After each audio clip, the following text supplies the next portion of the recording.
Okay ဟုတ်ပြီအဲ့ဆိုတော့အကိုညို့ကြည်ခန်းနဲ့ဟိုဟာဒီ assignment ဒီစာတွေရောကြည့်ပြီးသွားပြီလားကို YouTube ကတင်ပေးထားတဲ့ဟာရောညီကြည့်ပြီးသွားကြမလဲဘလို့ YouTube ကဟိုပေးထားတဲ့ဟာတော့ကျွန်တော်၄မိနစ်ဟာတော့ကျွန်တော်ကြည့်ရတယ်ဗျ Okay ဟုတ်အဲ့ day1 day1 ဆိုတဲ့ဟာ10မိနစ်ဆိုတဲ့ဟာတော့ကျွန်တော်ကြည့်ရတယ် Okay ရပြီဟိုဟာအဲ့ဆိုရင်တော့ရတယ်အကိုတို့ဒီခုနေမဲ့ဆက်သွားလိုက်မယ်နိအဲ့ဆိုရင်တော့ဒီနေ့ကြံတဲ့ဟာအကိုတို့ခုနေဖြစ်တဲ့ဟာလေးပဲဆက်ပြီးရှင်းပြလိုက်မယ်ညီလက်ရှိအဲ့ဆိုရင်ဟိုမကြည့်ရသေးဘူးပေါ့အကိုတို့ဟိုအကိုအခုအစ်စ်ပေးထားတဲ့ဟာကိုမကြည့်ရသေးဘူးပေါ့မနေ့ကမှဟာပြန်မကြည့်ရသေးဘူး Okay ဟိုအကို screen share ထားရဲ့ညီမြင်ရတာတော့မသိဘူးမြင်ရပြီဟုတ် Okay ဆိုတော့အကိုတို့ဆက်ပြီးတော့မယ်ပေါ့နော်ဆက်ပြီးတော့မယ်ဆိုတော့အကိုတို့အရင်ဆုံးအနေနဲ့အကိုတို့ဒီ browser တစ်ခုခုကနေပေါ့နော်ညီကြိုက်တဲ့ browser တစ်ခုကိုတောင်းပြီးတော့အကိုတို့ဘာလုပ်မလဲဆိုတော့အကိုတို့ PowerPoint တစ်ခုကိုအကိုတို့တောင်းမယ်ပေါ့နော် Okay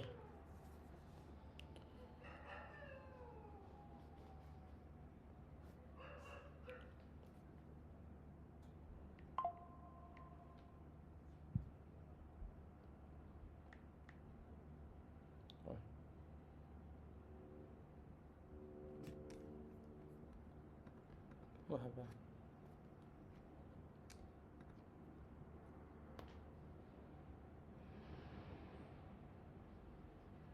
ခဏလေးနော်ကျွန်တော် authentication လုပ်နေ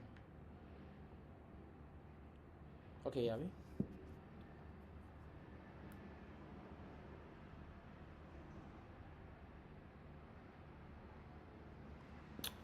ခဏလေးညီ line လေးနဲ့ကြာတယ်ဆိုတော့ကိုတို့ကဒီနေ့ကကြတော့ကိုတို့ကဘယ်အောင်ရှင်းပြမလဲဆိုရင်ကိုတို့ဒါ cloud ကိုလေ့လာတော့မယ်ပေါ့နော်ကိုတို့ cloud ကိုစပြီးလေ့လာတော့မယ်ဒါ Linux နဲ့ပတ်သက်ပြီးတော့လည်းအခြေခံအကြောင်းအရာတွေကိုသိပြီဆိုတော့ကိုက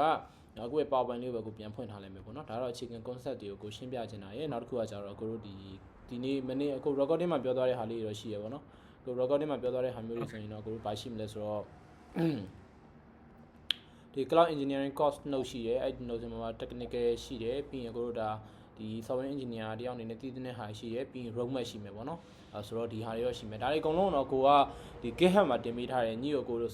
resource link နဲ့ပေးထားဆိုတော့ဒီတစ်ချက်ကြည့်ရင်တော့ကြည့်လိုက်ပေါ့နော်အကိုရဲ့ဒီ GitHub မှာသွားကြည့်လို့ရတယ် GitHub မှာကိုဒီမှာပင်ထားတဲ့ဒီပေါ် Lilian ဆိုတဲ့ကိုယ့်ရဲ့နာမည်နဲ့ထဲဝင်ပြီးတော့ဒီမှာ cloud engineer course note ဆိုတဲ့ထဲဝင်ကြည့်လိုက်တော့တည်တာပဲပေါ့နော်အဲ့ဒီမှာဝင်ကြည့်ရဆိုရင်တော့အခုဒီမှာဆိုရင် technical ဒီ technical known ပေါ့ဆိုအနှုံးဆိုပြီးကိုပေးထားရှိအဲ့ဒီမှာတော့ကိုတို့ဒါလေ့လာမယ်ဟာရေနောက်တစ်ခုကကျတော့ cloud engineer course note ထဲမှာဒီ roadmap ရှိရယ် roadmap မှာလည်းကိုတို့ဒါ YouTube link လေးလည်းကိုထည့်ပေးထားရပေါ့နော်ဆိုတော့ဒီမှာဒါလေးလေ့လာလို့ရတယ်ဆိုတော့ကိုတို့အရင်ဆုံးအနေနဲ့လောကမှာကအခုဒီမှာရှင်းပြခြင်းတဲ့ roadmap ကိုအရင်ရှင်းပြပေးမယ်ပေါ့နော်ရှင်းပြပေးမယ်ဆိုတာအဲ့တော့ cloud engineer နဲ့ foundation skill အနေနဲ့ကိုတို့နားလည်ထားဖို့လိုတာပါလဲဆိုတော့ operation system တွေအကြောင်းကိုတို့နားလည်ထားဖို့လိုအပ်တာအဲ့တော့ operation system တွေအကြောင်းမှာဆိုရင်ဒါကိုတို့ master level ဖြစ်တဲ့ Linux command line တွေ file system တွေနဲ့ scripting language တွေကိုကျွန်တော်တို့သိထားဖို့လိုအပ်တယ်ဟုတ်ပြီနော်ကျွန်တော် YouTube video ထဲမှာလည်းကျွန်တော်ပြောထားပြီးသားပဲဆိုပေမဲ့ကျွန်တော်ဒီမှာစပြီးထပ်ပြီးပြန်ပြောပြပေးလိုက်မယ်နော်နောက်တစ်ခုက networking မှာ networking ကိုကျွန်တော် understanding ဖြစ်ထားမှာပါလဲဆိုတော့ TCP/IP တွေ DNS တွေ HTTP နဲ့ VPN တွေ firewall တွေ subnet တွေနဲ့ CIDR လို့ခေါ်တဲ့ဒါတွေသိဖို့လိုတယ်နောက်တော့ Python programming မှာဆိုရင်လည်း programming နဲ့ scripting မှာဆိုရင်လည်းကျွန်တော် Python တွေနောက်ပြီးတော့ကျွန်တော် interactive cloud API တွေဒါတွေကျွန်တော်တို့နားလည်ဖို့လိုတယ် version control မှာဆိုရင်တော့ကျွန်တော်တို့ဟို git တဲ့ commit တို့ push တို့ pull တို့ brush ခွဲတာတို့ဒါတွေကိုသိဖို့လိုတယ်အဲ့တော့ဒါတွေဒီထွေတူးလုပ်စရာတော့မလိုဘူးဒါ git ကလည်းမခတ်ဘူး git ကလည်းအနေဆုံးကျွန်တော်2ရက်လောက်တင်တာနဲ့လွယ်လွယ်ကူကူတက်သွားနိုင်တဲ့အရာဆိုတော့ကျွန်တော်တို့ပြဿနာထွေတူးတော့မရှိဘူးအဲ့ကျွန်တော်ဒီမှာ resource link ကိုလည်းပေးထားဖြစ်တဲ့အဲ့ဒီကနေကြည့်ပြီးတော့လေ့လာလို့ရတယ်နောက်တစ်ခုကတော့ကျွန်တော်အပိုင်း1မှာတော့ကျွန်တော် course ဟို cloud concern နဲ့ provider အကြောင်းကျွန်တော်တို့သိဖို့လိုပါတယ်အဲ့ဒီမှာကျွန်တော်တို့ရဲ့ cloud provider တခုကျွန်တော်ရွေးချယ်ရမှာပေါ့နော်ကိုရီးယားဘယ် cloud provider ကိုလေ့လာမှာလဲဆိုတဲ့ဟာကိုရွေးချယ်ပြီးတော့ကျွန်တော်တို့ AWS ကိုလေ့လာမှာလား GCP ကိုလေ့လာမှာလား Azure ကိုလေ့လာမှာလဲဆိုတာကျွန်တော်တို့တခုရွေးပြီးတော့ကျွန်တော် focus ထားပါမယ်ကျွန်တော်ကတော့ဒီမှာတော့ဗာလဲ AWS ကို focus ထားပြတဲ့အတွက် Enterprise Access Management လို့ခေါ်တဲ့ IAM မှာဆိုရင်တော့ user management တွေ user တွေ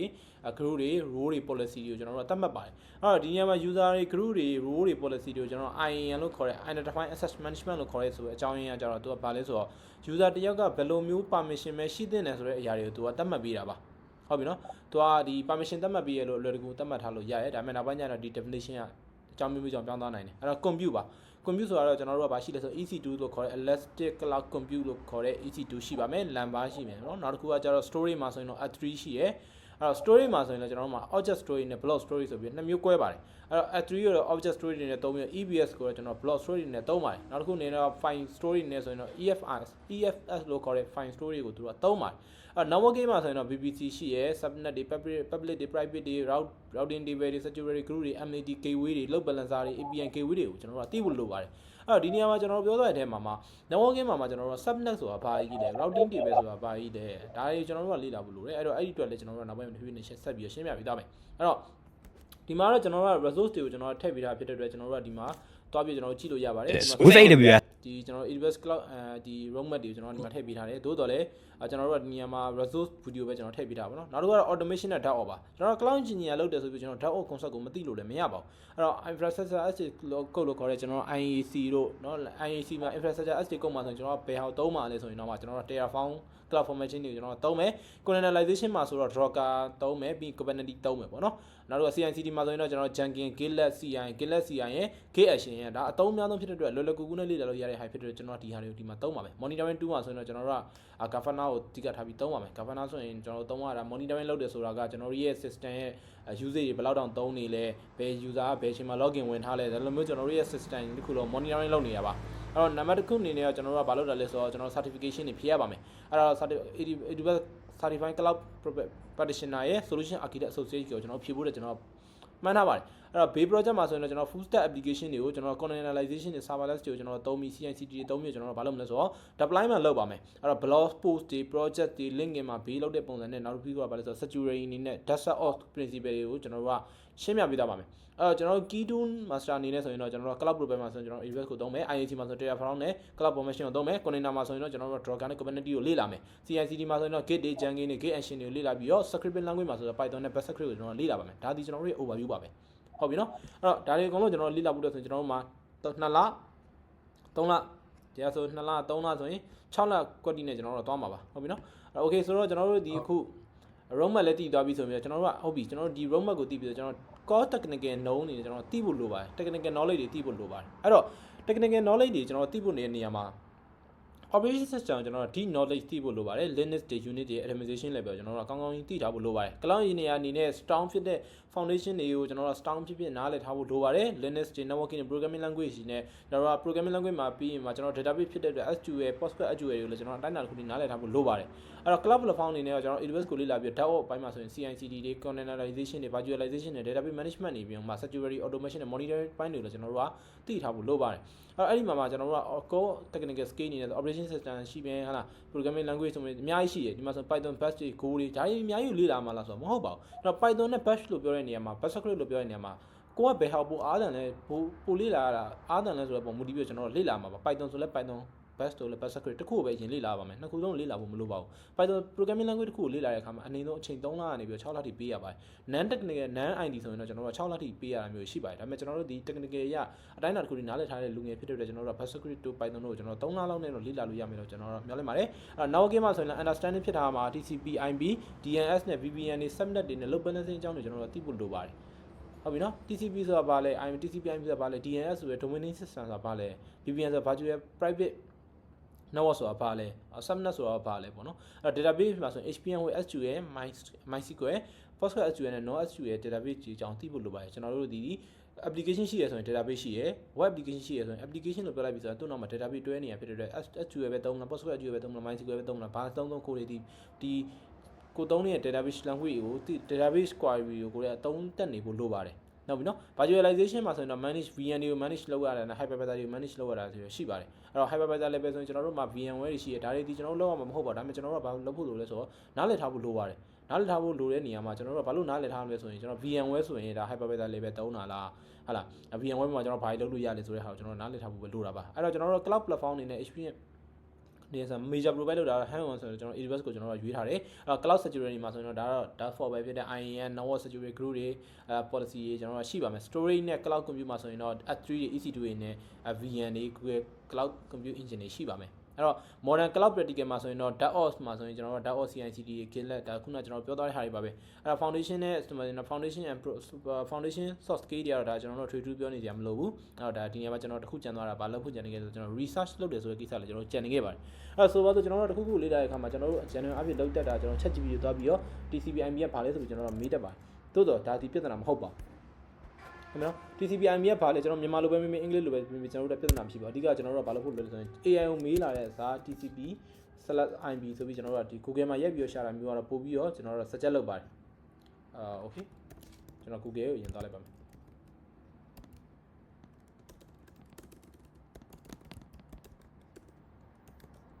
Google.com မှာကျွန်တော်တို့ဒီနေရာမှာ Google.com ရောက်ပြီဆိုရင်ကျွန်တော်တို့က125 100နဲ့ပဲထားလိုက်မယ်နော်ကျွန်တော်တို့ TCP/IP ကျွန်တော်တို့တေးသေးညဆို what is လို့ကျွန်တော်တို့မေးလိုက်ပါကျွန်တော် model အကြောင်းကျွန်တော်မသိချင်နေပါဘူး TCP/IP ကဘယ်လိုလုပ်လဲဆိုတော့ key component အနေနဲ့ကျွန်တော်ဒီမှာ note တွေထွက်လာပါလိမ့်မယ်ဒါကိုကျွန်တော်တို့ AI T type ဆိုပြီးတော့တွားလုပ်လိုက်တယ်ဆိုရင်သူကအမှားတွေပြနိုင်ပါတယ်အဲ့လိုဆိုတော့ကျွန်တော်တို့အဲ့ဒါကိုခဏထားပြီး TCP/IP ပါလေ transmission control protocol internet protocol ဆိုပြီးတော့ပြောထားပါတယ်အဲ့တော့ကျွန်တော်တို့ကဒီနေရာမှာကိုအတွက် note မှတ်ဖို့လွယ်တဲ့ဟာမျိုးတွေကိုကျွန်တော်တို့ကယူပါကျွန်တော်တို့အဲ့ဒီနေရာမှာသိဖို့ဆိုရင်ကျွန်တော်တို့ networking basic ဆိုပြီးကျွန်တော်တို့ကဘာလုပ်လိုက်လို့ရလဲဆိုတော့ basis keyboard ဆိုပြီးကျွန်တော်တို့ရှာလိုက်ပါမယ်keyboard လို့ရှာတဲ့နေရာမှာ keyboard ဆိုပြီးတော့ဒီမှာတွေ့ပါတယ် basis of networking tower training ဆိုတဲ့ဟာတော့ကျွန်တော်အကြိုက်ဆုံးထဲမှာပါပါတယ်ဒီကောင်ရှိမယ်နောက်တစ်ခုကဘာရှိမလဲဆိုရင်ကျွန်တော်တို့မှာnetwork academy ဆိုတဲ့ဟာရှိပါတယ် maybe ဒါပေမဲ့ကျွန်တော်တို့ဒီဟာတော့ခဏရှားမှဖြစ်တဲ့အတွက်ခဏထားလိုက်မယ်ကျွန်တော် basis of networking ဆိုပြီးကျွန်တော်သွားပါမယ်ဒီနေရာမှာ basis of networking ကိုသူရှင်းပြပြဖြစ်တဲ့အတွက်သူရှင်းပြပြတဲ့ဟာအတိုင်းတစ်ခုကိုကျွန်တော်နားလည်သွားပြီဆိုရင်တော်တော်ကြီးကိုအဆင်ပြေထဲမှာပါပါတယ်ဒီဟာတွေအကုန်လုံးကျွန်တော်တို့လေ့လာပါမယ်အဲ့တော့ basis of networking မှာဆိုရင်ဒါသူရှင်းပြမယ် internet တွေအကြောင်းတွေ internet service provider အကြောင်းတွေ internet service provider ဆိုကျွန်တော်ဘယ်လိုခေါ်လဲ ISP လို့ခေါ်တယ်လေဟုတ်တယ်မလား internet service provider အကြောင်းနားလည်ရမယ်ပြီးရင်တော့ဒီမှာဆိုရင်ဒါ IPv4 ဆိုရင်ဘာလဲ IPv4 ဆိုရင် IPv6 ဆိုရင်ဘာလဲသို့တော့ကျွန်တော်တို့ဒီနေရာမှာဘာလဲဆိုတော့အကုန်လုံးသိဖို့မလိုဒီလိုမျိုး bit တွေ byte တွေလိုက်ပြီးတွက်နေရမျိုးကျွန်တော်လုပ်ဆရာမလိုဘာလို့လဲဆိုတော့ကျွန်တော်တို့ဒီဟာတွေသိဖို့လိုလားဆိုတော့မလိုဘူးအဲ့တော့ internet service provider ပါလဲသူတို့တွေဘယ်လိုလုပ်လို့လဲဆိုတော့အတိုင်းအတာတစ်ခုသိပြီးတော့ရပြီအဲ့တော့ကျွန်တော် ISP ရှိရ NAT router ရှိရ device in one ရှိဒီလိုမျိုးသိရင်ရပြီကျွန်တော်ကအဓိကတော့ဘာကိုသိရမှာလဲဆိုရင်ဒီလိုမျိုးတွေလည်းသိဖို့လိုပါတယ် domain name ဆိုရင်ဒါ protocol လို့ခေါ်ရဲ domain name လို့ခေါ်ရဲဒါကတော့ကျွန်တော်နောက်ပိုင်းမှာရှင်းပြပြီးတော့မှဖြစ်တယ်ဒါတော့ထားလိုက်ပါအဲ့တော့ကျွန်တော်ကဘယ်သွားမလဲဆို network protocol ပဲကျွန်တော်တို့သိရမှာပါnetworking protocol မှာကျွန်တော်တို့ကဘာရှိလဲ various type of the protocol the network major တဲ့ဒီမှာအများကြီးသူရှင်းပြထားပါတော့အဲ့တော့ network ကို TCP IP အဲ့တော့ကျွန်တော်ဒီမှာလာပြီအဲ့တော့ transmission control protocol ကျွန်တော် TCP လို့ခေါ်ပြီး internet protocol တော့ IP လို့ခေါ်တယ် user dynamic protocol UDP လို့ခေါ်ပြီး post office protocol တော့ POP လို့ခေါ်တယ် simple mail transfer protocol SNTP လို့ခေါ်တယ် file transfer protocol FTP လို့ခေါ်တယ် hypertext transfer protocol HTTP လို့ခေါ်ပြီးတော့ hypertext transfer protocol secure ကိုတော့သူက HTTPS လို့ခေါ်ပါတယ်နောက်ပြီး 10 နဲ့ရှိပါတယ်ဟုတ်ပြီနော်အဲ့တော့ဒီနေရာမှာသူတစ်ခုချင်းစီရဲ့အကြောင်းတွေသူရှင်းပြပေးထားပါတယ်ဒီနေရာမှာ6ခုပဲသူရှင်းပြပေးထားတယ်ဆိုပေမဲ့ဒီ6ခုပဲရှိတာမဟုတ်ပါဘူးအများကြီးရှိပါ SSH ရှိပါတယ် SSH ဆိုရင်ဗာလဲ secure login ဝင်ဖို့အတွက်လားFTP ဆိုပါလဲ file transfer protocol ပြင်မှာနောက်ထပ်ရှိသေးတယ် FTP ရှိသေးတယ်ဒီလိုမျိုးတွေသူအများကြီးရှိပါတယ်ကျွန်တော်တို့ဒီလိုမျိုး service တွေလေးရဲ့အကြောင်းနာမည်လေးတွေကိုသိထားရင်ရပါပြီသို့တော့ဒီနာမည်တွေကိုသိထားပြီးသူ့ရဲ့ service အလုပ်လုပ်တဲ့ port တွေကိုမသိထိုင်တဲ့ပြဿနာရှိလာနိုင်ပါတယ်ဟုတ်ပြီနော်အဲ့တော့ကျွန်တော်တို့ကသိလာနိုင်တယ်ဆိုတော့ကျွန်တော်တို့က network ဒီဟာကို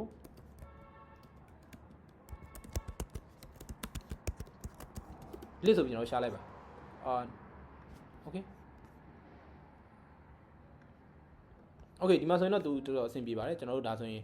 အလုပ်ဖြစ်တယ်လို့ပြောရပါမယ် web application service တွေမှာဆိုရင်တော့သူက HTTP လို့ခေါ်တယ် hypertext transfer protocol ကိုသုံးပြီးတော့ကျွန်တော်တို့ရဲ့ HTTPS မှာဆိုရင် HTTP secure လို့ခေါ်တယ်အဲဆိုရင် hypertext transfer protocol secure မှာဆိုရင် port 443ကိုသုံးပြီးတော့ TCP use encrypt where traffic VIA SSL ကိုသူကသုံးပါတယ်ဒါမှန်ပါတယ် DNS ဆိုရင်တော့ကျွန်တော် domain name system လို့ခေါ်ပြီး port 553ကိုသုံးပြီးတော့ TCP UDP ဖြစ်တယ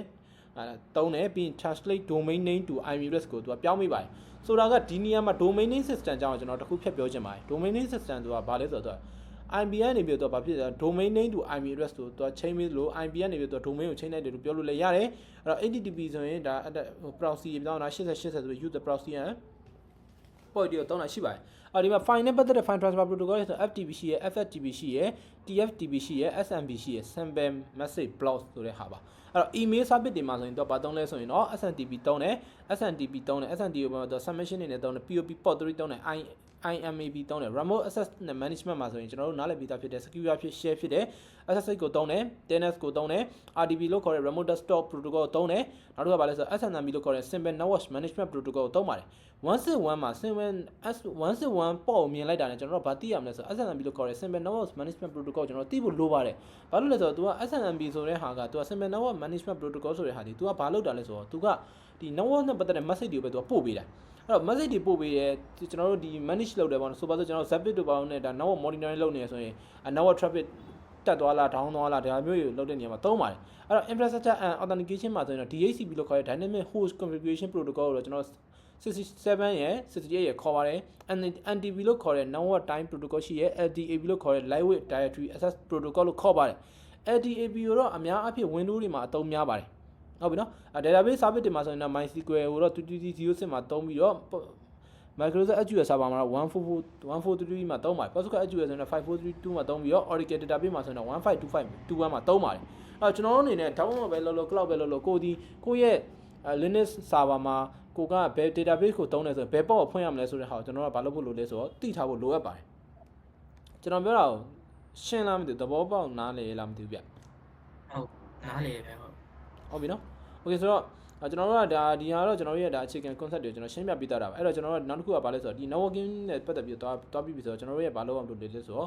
့ကျွန်တော်တို့ရဲ့ဒီမှာ include the work in sovereign team structure ရဲ့ developer works ရဲ့ CUI work ကိုကျွန်တော်ထပ်ပြီးရှင်းပြပေးပါမယ်အဲ့တော့ဒီနေရာမှာဒီဟာတော့မြင်ရုံနဲ့သိနိုင်မယ်လို့တော့ကျွန်တော်ထင်တယ်ကျွန်တော် diagram တွေဆွဲပြထားဖြစ်တဲ့အတွက်ဒါတွေတော့မြင်ရုံနဲ့သိနိုင်မယ်လို့ထင်ပါတယ်ထွေထူးတော့ရှင်းပြကြရမရှိဘူးကျွန်တော်ဒီနေရာမှာ cloud engineer နဲ့ DevOps engineer နဲ့ဘာတွေကွဲလဲဆိုတဲ့ဟာကိုသိထားဖို့လိုပါတယ်ဒါလေးတော့တစ်ချက်ကြည့်ထားလိုက်ပေါ့နော်primary DevOps engineer primary follow တာ process နဲ့ cluster တွေလောက်တာတော့ဒီ cloud infrastructure တော့ဒါမျိုးကွဲဒါတော့ကျွန်တော်အချိန်ရမှာပဲဟို YouTube video မှာရှင်းပြပြီးသားဆိုတော့ဒါတော့ကျွန်တော်ချိန်ယူပြီးတော့ထွေထူးမရှင်းပြနေတော့ပါဘူးဟုတ်ပြီနော်ဆိုတော့ကျွန်တော်ဒီလိုမျိုး port တွေကျွန်တော်သိထားပြီဆိုရင်ရပြီလားဆိုတော့ရပါပြီဒီလိုမျိုး port တွေနဲ့ဘယ် service တွေဆိုရင်ဘယ် post တွေနဲ့ run နေဆိုတော့ကျွန်တော်သိထားနေဆိုတော့ရပါပြီဒီနေရာမှာကျွန်တော်နောက်တစ်ခုထပ်ပြောချင်ပါတယ်အဲ့တော့ဒီနေရာမှာဗာလဲဆိုတော့ကျွန်တော်တို့မှာ system administration လို့ပြောလိုက်ပြီးဆိုရင်ကျွန်တော် system engineer အနေနဲ့ဘာတွေလုပ်ရလဲဆိုတော့ကျွန်တော်သိဖို့လိုပါတယ်ကျွန်တော်တို့က system engineer လုပ်မှာမဟုတ်ပါဘူးကျွန်တော်တို့ဒီ cloud engineer လုပ်မှာဖြစ်တဲ့ system engineer တွေဘာလုပ်လဲသူတို့တွေဘယ်လိုလုပ်ရလဲဆိုတော့ကျွန်တော်ထွေတူးလိုက်ပြီးရှင်းပြသိနေတယ်မလို့ပါဘူးsystem engineer လို့ပြောလိုက်ပြီးဆိုရင်သူတို့ဒီ system ရဲ့ကျွန်တော်တို့ရဲ့ infra ရဲ့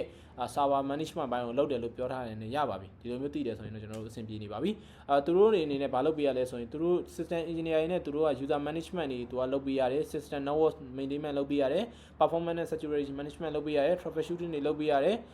ပြီးရင် support လုပ်ပေးရတာမျိုးရဲ့အခြေအနေမျိုးတွေလည်းရှိလာပါတယ်နောက်တစ်ခုကတော့သူတို့အနေနဲ့ဘာလုပ်ပေးအောင်လဲဆိုရင်တော့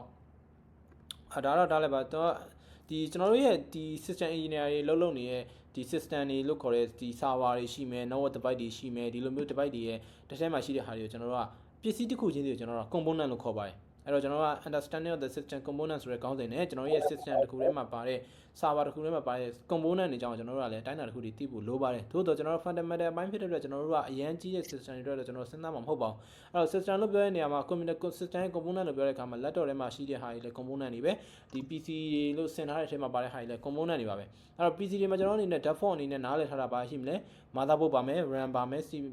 RAM ပါမယ် CPU ပါမယ် SSD ပါမယ်ဟာလားကျွန်တော်တို့နောက်တစ်ခုပါမယ်ဒီ SATA တွေပါမယ်ဟာလားပြီးနောက်တစ်ခုကျွန်တော်တို့အနေနဲ့ပါမလဲဆိုရင် storage device တွေပါမယ်ဒါတွေပါမှာပေါ့နော်ကျွန်တော်တို့ဒါနားလည်ထားတဲ့ general knowledge နားလည်ထားတဲ့ဟာတွေပေါ့အဲ့တော့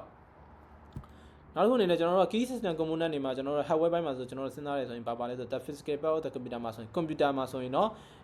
input device တွေပါတယ် process unit တွေပါတယ် output device တွေပါတယ် storage device တွေပါတယ် motherboard တွေပါတယ်ပေါ့နော်ပြီးတော့ software တွေပါတာပါကျွန်တော်တို့ရဲ့ဒီ computer ပေါ်မှာတင်ပြီး run တဲ့ဟာတွေကို software လို့ခေါ်ပြီးတော့ကျွန်တော်လက်နဲ့ထိတွေ့ကင်တွယ်လို့ရတဲ့အရာတွေကိုကျွန်တော်တို့ဘာလို့ခေါ်လဲဆိုတော့ကျွန်တော်တို့ physical ထိတွေ့ကင်တွယ်လို့ရတဲ့ဟာတွေကိုကျွန်တော်တို့က hardware လို့ခေါ်တယ်အဲ့တော့ကျွန်တော်တို့ software ကိုတွားပြီးလက်ကြီးနဲ့ကင်တွယ်လို့ရပါမလားမရဘူးလေဟုတ်တယ်မလားအဲ့ကျွန်တော်တို့ physical device တွေကိုပဲကျွန်တော်တို့ဘာလို့လို့ရလဲဆိုတော့လက်နဲ့ထိတွေ့ကင်တွယ်လို့ရပါတယ်နော် okay ဆိုတော့အဲ့တော့လက်နဲ့ထိတွေ့ကန်တယ်လို့ရတဲ့အထက်မှာတော့ကျွန်တော်တို့ခွင့်ပြုပြထားတဲ့ server တွေပါတာပေါ့နော်သူ့ရဲ့ component တွေပါတာပေါ့သူ့ရဲ့ component တွေမှာဆိုရင်ဒီမှာကြည့်ကြည့်မယ်ဆိုရင်ကျွန်တော်တို့ဒါ server ရဲ့ဒါကျွန်တော်တို့အပေါ် upper view နဲ့ကျွန်တော်တို့ရဲ့နောက်ကဟို back side view ကိုကျွန်တော်ပြထားတာပေါ့နော်အဲ့တော့ဒီ server ဆိုရင်ဒါကျွန်တော်တို့ရဲ့ computer ကြီးပဲ computer အကြီးသားကြီးပဲအဲ့တော့သူ့ထဲမှာဆိုရင် fan တွေပါတယ်ဒီမှာဆိုရင်ကျွန်တော်ပြမယ်ဒီနေရာဆိုရင်ဒါ fan တွေကျွန်တော်တို့ရဲ့ PC တွေမှာလည်း fan မပါဘူးလားပါတာပဲတချို့ဆို cooling fan လေးအလားတက်ထားတာမျိုးလေးရှိရဟုတ်တယ်မလား right အဲ့တော့ပြီးရင်ဒီမှာဆိုရင်သူ့မှာပါတယ်ကျွန်တော်တို့ computer မှာပါတယ် RAM မျိုးလေးပါတယ်ဒါပေမဲ့ तू ကတော့နည်းနည်းလေးစိုက်ထားတာမဟုတ်ဘူး तू ကအများကြီးစိုက်တာပြီးရင်ကျွန်တော်တို့ရဲ့ computer မှာပါတယ်ပါလဲဆိုရင်ဒီမှာ CPU နှလုံးပါတယ်ကျွန်တော်တို့ computer မှာလည်း power supply မပါဘူးလားပါတာပဲသူ့မှာလည်း power supply ပါတယ်ဒါပေမဲ့ तू က power supply နှလုံးဖြစ်သွားတယ်ဘာလို့နှလုံးသုံးရတာလဲဆိုတဲ့အကြောင်းရင်းအကြောင်းတစ်လုံးထောင်းသွားရင်တစ်လုံးနဲ့အလုံးလုံးမယ်ဆိုတဲ့အကြောင်းရင်းကြောင့် तू က power supply နှလုံးထည့်ပေးထားတာအဲ့တော့ကျွန်တော်တို့ရဲ့ computer တွေမှာဆိုရင်network ကြိုးထိုးလို့ရတဲ့ဟာကြိုးပဲပါတယ်ဒါပေမဲ့သူ့မှာတော့နှစ်ပေါက်ပါလဲဆိုရင်တော့သူ့မှာကစုစုပေါင်း၄ပေါက်ပါတယ်ပြီးရင်တော့ဒီမှာတစ်ပေါက်ကပါသေးတယ်ဒါကတော့သူ့ရဲ့ဒီ server ကြီးတွေဝင်ပြီးတော့ကျွန်တော်တို့ကဟို manage လုပ်လို့ရအောင်လို့သူကထားပြီးတဲ့ဟာinternet မရလဲသူ့ကိုကြိုးထိုးပြီးတော့ကျွန်တော်တို့ဝင်လိုက်လို့ရတယ် ဒါပေမဲ့ဒီဘက်ကဟာတော့ကျွန်တော်တို့ internet အတွက်ကျွန်တော်တို့သုံးဖို့အတွက်သွားတာပေါ့နော်ဒီကတော့ကျွန်တော်တို့ရဲ့ဒါ monitor တွေချိတ်ဖို့အတွက် keyboard တွေ mouse တွေချိတ်ဖို့အတွက်သွားတော့ USB ပေါက်တွေထားပေးတာအဲ့တော့ဒီနေရာမှာစဉ်းစားကြည့်မယ်ဆိုရင်ဒီဘောက်က IDRAC လို့ခေါ်တဲ့ indirect access လို့ခေါ်ပါတယ်သူ့ကိုကျွန်တော်တို့က indirect access ကနေဝင်ပြီးတော့ကျွန်တော်ရဲ့ server ရဲ့ fan speed တွေပိုင်းအကုန်လုံးကျွန်တော်တို့ manage လုပ်လို့ရပါတယ်ဆိုလိုမယ်ဆိုရင်တော့ကိုရီးယား computer လို့ကြည့်မယ်ဆိုရင် computer BIOS setting နဲ့ဝင်ပြီးတော့ကျွန်တော်တို့လိုချင်တဲ့ data တွေကို changes လုပ်သလိုပါပဲအဲ့လိုမျိုးပြုပြင်တာပါပဲဒီမှာဆိုရင်တော့ computer ရဲ့ကျွန်တော်ရဲ့ဒီနောက်မှာပါတယ်ဒီနေရာကိုကျွန်တော် slot လို့ပြောရမှာပေါ့နော်ဒီ slot တွေမှာကျွန်တော်ဗာဆိုင်လို့ရလဲဆိုရင်တော့ကျွန်တော်တို့ဒီနောက်ကဒီပုံရဲ့ဘေးတွေမှာကျွန်တော်တို့ကဒီ network card တွေထပ်ဆိုင်လို့ရပါတယ် network card ထပ်ဆိုင်တဲ့ရရဲဆိုတာဒီနေရာမှာဒါ network card လေးပါဒါကျွန်တော်တို့အခုမြင်နေတဲ့ network card ပဲဒီဟာပါဒီနေရာကတ်က network card လို့ခေါ်ပါတယ်အဲ့တော့ဒီနေရာမှာကျွန်တော်တို့ network card တွေထပ်ဆိုင်လို့ရပါတယ် network ကြိုဘာကြောင့်၄ကြိုးထိုးဖို့လိုတာလဲညီစဉ်းကောင်းစဉ်းစားနိုင်တယ်ဘာလို့လိုမှာတကြိုးလေးထိုးရင် internet ရပြီပေါ့နော်ဒါပေမဲ့မဟုတ်ပါဘူးသူမှာ internet ကျွန်တော်တို့ကserver ကိုကျွန်တော်က network ကြိုး၄ကြိုးထိုးပါတယ်ဘာလို့လဲ internet ၄ချောင်းလုံးထိုးပါတယ်ဒါပေမဲ့ချိန်နေတမင်းမှာကျွန်တော်တို့က trend mode ပြောင်းတာမျိုးဘာလို့ရှိရဒါပေမဲ့ဒါ something နောက်ပိုင်းမှာတော့တိလာမှာပေါ့နော်အဲ့တော့ဒီနေရာမှာ internet ဘာကြောင့်၄ကြိုးထိုးလဲဆိုရင်ကျွန်တော်က switch နှလုံးထားတယ် switch တစ်လုံးထောင်းရင်တစ်လုံးကနေလုံးရမယ်နှလုံးထောင်းတာပေါ့နော်အဲ့တော့ server မှာလည်းထုံတူတာပဲအဲ့တော့ဒီမှာ computer မှာဟာလာလက်ရှိဒီပေါ့၄ပေါ်တွေကဟာလာ၄ပေါ်တွေကနှစ်ပေါ်ထောင်းသွားရင်ကျန်တဲ့နှစ်ပေါ်နဲ့လုံးအောင်လို့အဲ့တော့မြင်အောင်ရှင်းပြမယ်ဆိုရင်ကျွန်တော်ဒီမှာဒီလိုရှိလိမ့်မယ်ဒါကျွန်တော်ရဲ့ဒါ rep ပေါ့နော်ကျွန်တော် server တွေတော့ကျွန်တော်ရဲ့ဒီမှာ server ကြီးရှိမယ်ဒါကျွန်တော်ရဲ့ server ဒီမှာ server တော့တစ်လုံးပဲရှိမှာပေါ့နော်လောဆယ်ကျွန်တော်တို့ server မှာတစ်လုံးရှိရဒါပေမဲ့သူ့မှာပါရှိတယ် network port ၄ port ရှိတယ်ဒါပေမဲ့ကျွန်တော်တို့ရဲ့ internet ကို manage လုပ်တဲ့ device ကကြတော့ဘယ်နှလုံးရှိလဲဆိုတော့နှလုံးရှိမယ်ဟုတ်ပြီနော်သူကကြတော့ဒီကျွန်တော်ရဲ့ infra တစ်ခုလုံးကိုသူက manage လုပ်ပြီးတာပေါ့နော် internet အဝင်ထွက်တွေအကုန်လုံးလုပ်ပြီး switch လို့ခေါ်မှာပေါ့သူ့မှာကြတော့ဒီမှာ port တွေအများကြီးပါတယ်တည်မလားတခြား device တွေလည်းသူ့စီမှာလာတွဲတာမျိုးဖြစ်နိုင်တယ်ပေါ့နော်အဲ့တော့အကုန်လုံးကအဲ့လိုမျိုးတွဲတယ်အဲ့တော့ဒီနေရာမှာကျွန်တော်တို့ကဒီ server နှလုံးကဘယ်လိုချိတ်လဲဆိုရင်ဒီ server အပေါ်ကနှလုံးနဲ့အပေါ်ကတစ်လုံးအပေါ်က switch နဲ့ကျွန်တော်အောက်ကနှစ်ချောင်းနဲ့ထိုးတယ်ပြီးသွားလို့ရှိရင်အောက်က switch နဲ့ဒီနှစ်ချောင်းနဲ့ထိုးတယ်အဲ့တော့ဆိုလိုတာကကြတော့သူကဘယ်လိုဖြစ်သွားလဲဆိုအပေါ်ကတစ်လုံးထောင်းသွားလဲအောက်ကတစ်လုံးရှိနေအလုံးလုံးနေဦးမှာပဲဟုတ်ပြီနော်အဲ့တော့ဒီဘက်ကအောက်ကတစ်လုံးထောင်းသွားလဲအပေါ်ကတစ်လုံးနဲ့လုံးလုံးနေမှာအဲ့တော့ internet ကဘယ်တော့မှပြတ်သွားရဲဆိုတာမျိုးရှိမှာမဟုတ်ဒါပေမဲ့နှစ်ခုလုံးတောင်းသွားရင်တော့စမုံတုံးပြီပေါ့ကွာသိရမလားကိုပြောတာဟုတ်ပြီနော်နောက်တစ်ခုအနေနဲ့ server ရဲ့ form ကိုကြည့်မယ်ဆိုရင်ကျွန်တော်တို့ရဲ့ server မှာဆိုဒီနေရာမှာညီမြင်လားမသိဘူး storage ထဲရရတဲ့နေရာမပါဘူးလေတွေ့ရမလား right storage ထဲလို့ရတဲ့နေရာဘာမှလဲဆိုတော့သူ့ရဲ့အဲ့ server ရှစ်တက်တဲ့အိမ်မှာသူကထားတာဟုတ်ပြီနော်အဲ့ server ရဲ့ model မျိုးစားပေါ်မူတည်ပြီးတော့သူ့ရဲ့ storage ထဲလို့ရတဲ့ဘေးတွေကတော့ဘာဖြစ်လဲဆိုတော့ကွာသွားနိုင်ပါတယ်သူ့ရဲ့အရှိမပါတဲ့ဟာတော့ကိုတော့ server ဘေးလို့ခေါ်တယ်နော် storage ဘေးလို့ခေါ်တယ်သိလား component လို့မခေါ်တော့ထဲထဲဟာတွေကိုသူက component လို့ပဲခေါ်တယ်ဟုတ်ပြီနော်အဲ့ဒီနေရာမှာဆိုရင်တော့ဘာလဲဆိုတော့သူ့မှာ device ရဲ့ထည့်လို့ရတဲ့နေရာရှိတယ်ဒီနေရာမှာဗာထည့်ရလဲဆိုကျွန်တော်ရဲ့ story ကိုထည့်တာပါအကိုတို့ဒီမှာ SSD တို့ပါလို့ရှိရမလား right SSD ကို hard disk တို့သူအဲ့ဒီမှာသူ့ရဲ့အကန့်လေးတွေကိုထည့်ပြီးတော့ကျွန်တော်ထိုးပေးလိုက်တယ်ဆိုတော့ဘာဖြစ်လဲဆိုတော့အလုပ်လုပ်ပါအဲ့တော့ဒီနေရာမှာတော့ 512 တို့ပါလို့ဆိုတော့သုံးတာနည်းသွားပြီ 1TB 2TB 3TB 34TB 64TB ဆိုပြီး TB တွေနဲ့ပဲသုံးပါတော့တယ်ဟုတ်ပြီနော်ဒါတော့အကိုတို့ကဒါ general knowledge အနေနဲ့သိဖို့လိုပါတယ် okay နောက်တစ်ခုဆက်သွားမယ်နောက်တစ်ခုတော့ဗာဆိုတော့ဒါအကိုတို့ရဲ့ဒါတော့ညီ TV သားညီလဲ PC ပဲစင်သုံးမှုမှာပဲဆိုတော့ TV သားပဲအဲ့တော့ motherboard တွေ video card ဆိုရင်ပါလဲအခုက video card လည်းမသုံးတော့ဘူး graphic card ပေါ့ဟုတ်တယ်မလားGPU တွေသုံးလာပြီ GPU တွေသုံးလာပြီ CPU တွေသုံးလာ power supply တွေသုံးလာ memory တွေသုံးလာပြီဟုတ်လားဒီနေရာမှာဘာမပါဘူးလဲဆိုရင် SSD တောင်မပါသေးဘူးဟုတ်တယ်မ SSD သုံးလာပြီဟုတ်လား SSD ရထပ်ဆိုင်တာမျိုးရှိလာပြီ okay ဆိုတော့ဆက်သွားလိုက်အောင်အဲ့တော့ operation system ဟုတ်ပြောနေ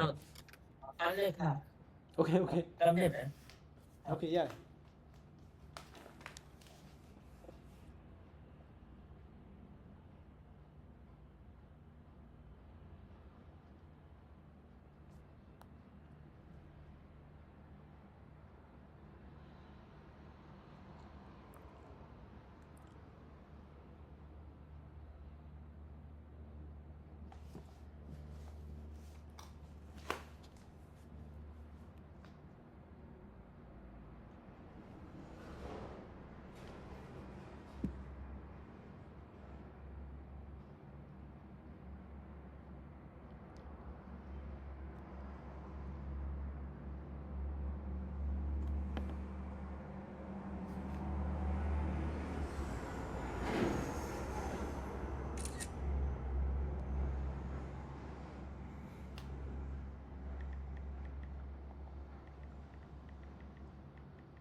โอเคရပြီနော်ဟယ်လို